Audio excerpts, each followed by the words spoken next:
Good afternoon. Thank you to everyone who has joined us here today and is watching online. Bismillah ar-Rahman ar-Rahim, in the name of God, the most gracious, the most merciful. My name is Nazi Khanzada, and I serve as the Communications Manager for the Georgia chapter of the Council on American-Islamic Relations, the nation's largest Muslim civil rights and advocacy group. Today, we will not be endorsing the views and comments of any of our speakers other than our own. CAIR-Georgia has jointly called this press conference today with CEO lawyer Ali Awad, who is the attorney for the 3 young Muslim women who stand behind me, who faced anti-Muslim harassment and Islamophobia on March 30th, 2025 in an Avalon parking lot in Alpharetta, Georgia. We are joined here today by Mr. Perry Greene, who has identified himself as the man in the viral video recording of the incident. And he contacted Mr. Ali Awad directly to arrange a meeting and offer an apology to the Muslim women affected by his actions. The young women have already met with Mr. Perry Greene and have heard his apology.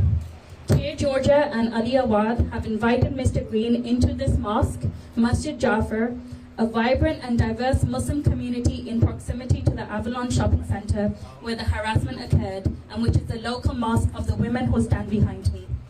This mosque is also known as the Al-Rahman Community Center, which literally translates into mercy, representing the religion of Islam's emphasis on compassion, kindness, and forgiveness. It is in the spirit that we have welcomed Mr. Greene today to learn more about the religion of Islam and what it means to be Muslim in America. Mr. Greene will not be taking any comments from the media today. I now welcome Mr. Perry Greene to make his statement.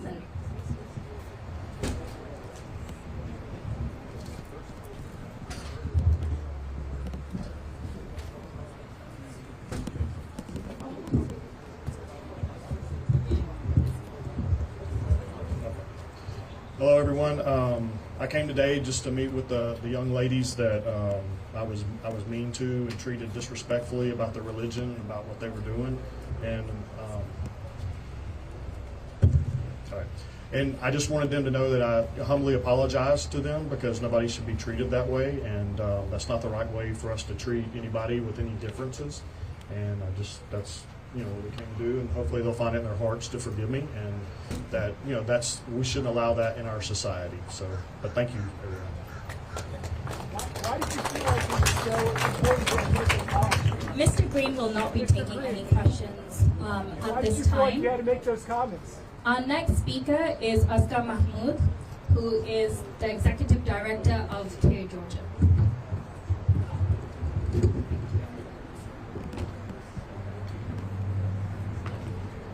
Bismillah ar-Rahman ar-Rahim. Assalamu alaikum and good afternoon, everyone. I'm heartened to see that Mr. Greene met with the victims of his harassment today, and for the 3 young women to have had the personal opportunity to receive a direct apology from him. Islam is a religion of forgiveness, of compassion, and second chances. We are taught that God is merciful and never turns away one that repents and expresses remorse. While we're still deeply shocked and pained at the events that occurred at the Avalon Shopping Center on March 30th, we're grateful to Mr. Greene for having the self-accountability and the courage to come and meet the victims of his harassment in the very mosque that these young women attend services at. As a community, we take this opportunity to open the doors of forgiveness for Mr. Greene the way that we have been taught as Muslims. We are not looking for revenge, and we're not in the business of attacking people. We are pursuing restorative justice, and we feel that this meeting today has been the first step towards healing the deep wound that the Georgia community has suffered from on the March 30th.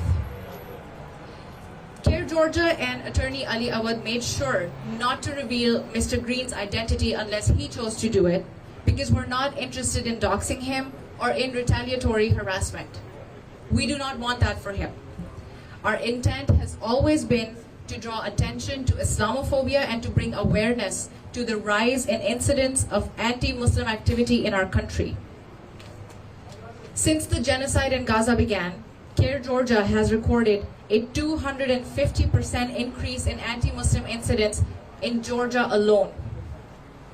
So we want to take today as a commitment that we can come together as Georgians of all faiths and backgrounds to fight such bigotry. We feel like we have made a great stride today by taking this incident as a learning moment for all of us. We understand now that words and actions have consequences, but that hearts can begin to be mended by taking the right steps. Before I step away, I want to commend these 3 young women standing beside me who have shown tremendous maturity and restraint in this whole ordeal. We admire their commitment to their religion in spirit and letter. They represent the best of our community. As a Muslim mother myself, I'm proud of you and I wish you all the best, the success in the world. Thank you.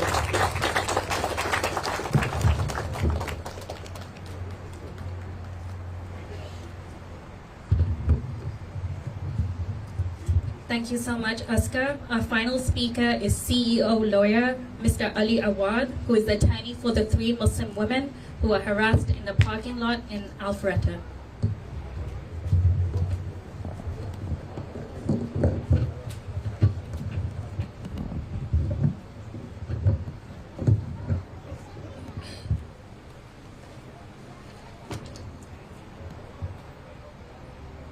اللهم اشرح لي صدري ويسر لي أمري واحلل عقدة من لساني يفقه قولي. بسم الله الرحمن الرحيم. السلام عليكم ورحمة الله وبركاته. For all you non-Muslims, don't worry. It's just an expression of peace and blessings be upon you. And I think it's so important today that we understand that despite the amount of hatred and vitriol that's being spewed against Muslims, true Islam is a religion of peace, it is a religion of grace, and it is a religion that gives people the benefit of the doubt. We chose to take the higher ground today. We chose peace. We chose to allow Mr. Greene to come to our community and issue an apology directly to the family. And although the wounds are not completely healed, because when you take a piece of glass and you throw it on the ground, and you look at it and you say, I'm sorry, and even if you try to glue those pieces back together, it's never the same. Every time they go into a parking lot on their own, they're going to be worried. Every time they kneel in prostration to their Lord, they're going to be concerned that someone might attack them. Alhamdulillah, thank God that this event did not escalate to a level of violence. We're taking this opportunity to extend the olive branch to non-Muslims and to the Christian community and to the Jewish community alike, that we are just as American as you, that the First Amendment right to free speech and the freedom of expression and the freedom of religion applies to Muslims just as it does to everyone else. And I do want to say this, not all speech is free. Some of it will cost you. And even though these brave, resilient young women behind me chose to speak up and to record the interaction, hoping that it would stop, it only emboldened Mr. Greene to continue. And people do make mistakes, but you have to ask yourself, why? Why is it that Muslims are so targeted and so attacked in this community? Why is it that the rise of Islamic hate and Islamophobia is hundreds of % more than it was just last year? And you have to wonder, do we need to do something different? Today, I'm so honored and happy that my clients chose peace and chose to listen to the apology from Mr. Greene. And in discussions with Mr. Greene, he has entertained the idea of issuing a donation to a nonprofit to combat Islamophobia, because our goal here is education. We do not kick people while they are down. And when someone comes to you and asks for forgiveness, we listen. And inshallah, God willing, this will be a step towards healing for our community and everyone that it was impacted. Thank you all so much for coming here today.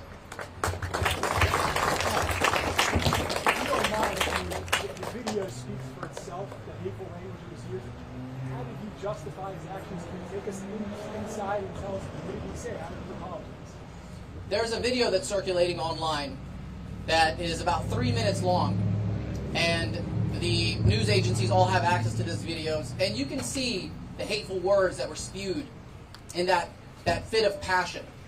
And we can't understand why someone would want to issue these kind of hateful remarks. But we hope that it's simply due to lack of education. And we hope that inviting Mr. Greene into our community, into our place of worship, and allowing him to listen to our sermon, and to meet the Muslim community himself, to know that the Muslims that you see portrayed in the media are not the Muslims that are actually here. Muslims are peaceful people. And our goal is to integrate into the fabric of society like we've been for many, many generations. And we will fight for our rights as civil justice advocates here, just as every other one did, just as the Chinese people did, just as the Japanese people did, just as the Vietnamese people did, and just as the African American community continues to do to this day. Our goal is not to question why he chose those hateful words. Our goal is to learn from it and to educate the community about true Islam. Can you take us through how this all came about? Did you reach out to you? Did you reach out to your clients? How did you get it? On Eid Day, which is the day of celebration, we only have two holidays as Muslims, Eid al-Fitr and Eid al-Adha, which after 29 to 30 days of fasting, the month of Ramadan, there is a celebration, a prayer, a Eid, a festival for us. And on that day, the ladies behind me, my clients, chose to go to the Avalon Mall in order to spend some time with their friends and enjoy the food.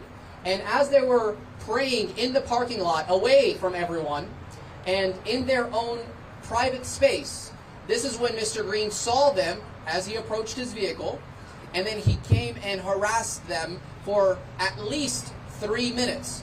And he continued to follow them for over 1 minute after they were trying to leave the situation. And the video speaks for itself. He threw hateful words to our community. He threw hateful words to Muslims. He threw hateful words to the ladies behind me. And while we appreciate the apology, we do believe that this is not complete healing and that there must be repercussions for actions. We believe that actions have consequences, and not all speech is free. The type of speech that incites violence and the type of speech that can incite hatred and physical harm to people is not protected free speech. But we are choosing the path of peace and grace in this situation. And despite what Mr. Greene decided to do on that day, we are choosing peace instead. Is your clients, are they able to just tell us what that moment was like when you, after such a scary and awful moment for these young women, to actually meet him again and issue that apology? Do you mind if your clients share their feelings on that? My clients decided to not take any questions today. I appreciate the concern. I think this is a moment of deep frustration for a lot of people, and we wanted to simply show everyone and the world that Muslims are not a violent people. We're a peaceful people, and even despite when you attack us, even despite when the majority of Congress will vote to send bombs to kill our people, even though there's an active genocide going on right now in Gaza, we don't take out our frustrations on Mr. Greene. There's people that are saying, I mean, it's going on right now on social media as this is streaming, they're saying, how can you accept this guy's apology? His ex-wife is a congresswoman who has said a lot of hateful things about Muslims. Your reaction to that? I think it's important that the community becomes educated about Islam and to fight Islamic hate in whatever form that it comes in. And when you have a president of America that chooses to spew hateful language against Muslims, it becomes accepted nationwide. And it even becomes emboldening to people. And we're not here to solve all of the world's problems. We're here simply to listen to Mr. Greene and to listen to our community, and we appreciate his apology. You guys aren't a monolithic group. You're all independent thinkers. However, what would be your message to other Muslims, not just here in Metro Atlanta, around the state, after something like this? What is your message? my message to Muslims in the community is that it is our responsibility to show Islam in the most favorable light. And it is our responsibility to listen and understand the prophetic tradition, because we didn't come to this decision simply from exerting our legal power and legal control. I know that we have the law on our side, and I know that we have the ability to exert extreme financial pressure, but we don't hit people while they're down. And we decided to take the prophetic tradition of showing grace, because that is what our Prophet Muhammad ﷺ teaches us. Do you have any other questions? So are you taking legal action? I know it's not a criminal matter, but civilly, or is that something that's still under consideration, or are you guys okay with the apology and him just making a donation? And We have not resolved the civil matter at this time. so there's a possibility you could be taking civil action against him. There is a possibility that Mr. Greene may not accept giving a donation to a nonprofit. We have discussed it, but my feeling is that he genuinely feels remorseful. And while I can't understand necessarily his intentions, my clients are more interested in having any funds donated to a nonprofit to educate the community about Islam and to combat Islamophobia than to take any compensation for themselves. This is their preference. Any other questions?